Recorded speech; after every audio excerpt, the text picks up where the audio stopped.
ज्ञान the treasure में आपका स्वागत है।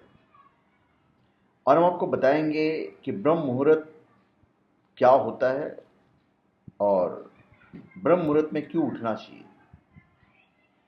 रात्रि के अंतिम प्रहर का जो तीसरा भाग है, अर्थात सूर्योदय से 72 मिनट पहले के काल को ब्रह्म मुहूर्त कहते हैं। शास्त्रों में यही समय निद्रा त्याग के लिए उचित बताया गया है। मनुस्मृति में कहा गया है, ब्रह्म मुहूर्ते या निद्रा स पुण्य क्षय कारिणी, अर्थात प्रातःकाल की निद्रा पुण्यों एवं सत्कर्मों का नाश करने वाली होती है। वर्ण कीर्ति यशः लक्ष्मी स्वास्थ्यमाशुस्त विन्दति ब्राह्मे मुहूर्ते संजागच्छ वा पंकजम यथा, अर्थात ब्रह्म मुहूर्त में उठने वाला पुरुष सौंदर्य, लक्ष्मी, स्वास्थ्य, आयु आदि वस्तुओं को प्राप्त करता है। उसका शरीर कमल के समान सुंदर हो जाता है। इस समय किसी भी ग्रह नक्षत्र का बुरा असर नहीं होता है। जिस तरह गर्मी के दिनों में हमारे शरीर में गर्मी अधिक होती है, उसी प्रकार बाहरी विश्व की हर घटना का असर शरीर के अंदर होगा। ब्रह्म मुहूर्त हर दिन की शुरुआत है।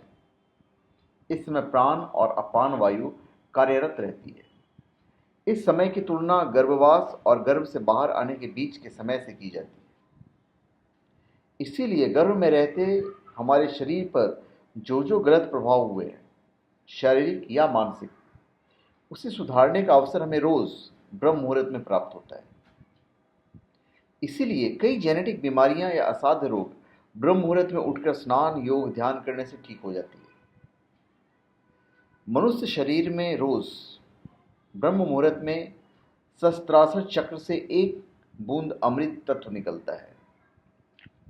इसीलिए ब्रह्म मुहूर्त को योग तांत्रिक साधनाओं में अत्यधिक महत्वपूर्ण समय माना गया है। लेकिन यह अमृत तत्व का शरीर में योग संचार नहीं हो पाता है। इस समय साधना करने पर व्यक्ति में इस तत्व का संचार होने लगता है। लेकिन इसका पूर्ण लाभ प्राप्त करने के लिए साधक का विशुद्ध चक्र जागृत होना आवश्यक है। इस प्रकार यह अमृत तत्व कुदरती रूप से नाभि में एकत्रित होने लगता है या फिर कई प्रकार के संचार साधक के लिए संभव हो जाता है। इस समय दैवीय शक्तियां पृथ्वी लोक पर विचरण करती हैं। उनकी दैवीय शक्तियों और आशीर्वाद पाने के लिए ब्रह्म मुहूर्त में उठना पड़ता है। ब्रह्म मुहूर्त में किया गया स्नान सर्वश्रेष्ठ फल देता है। स्नान करते समय ब्रह्म परमात्मा का चिंतन करें तो यह ब्रह्म स्नान कहलाता है, और देव नदियों का स्मरण करें तो देव स्नान कहलाता है। इस समय स्नान करने से तीनों दोष शांत रहते हैं और मन और बुद्धि बलवान होते हैं। ब्रह्म मुहूर्त में तामसी शक्तियां सुप्त अवस्था में होती है। मन और बुद्धि सकारात्मक होती है। ध्यान जल्दी लगता है।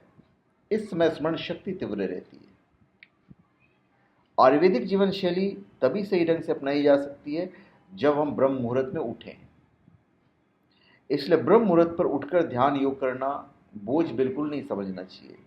यह मनुष्य होने का उपहार समझ अपनाएं और इस अमृत वेला का पूर्ण लाभ उठाएं। तो धन्यवाद। आप हमारे चैनल पर सब्सक्राइब करें और अपने कमेंट दीजिए। धन्यवाद।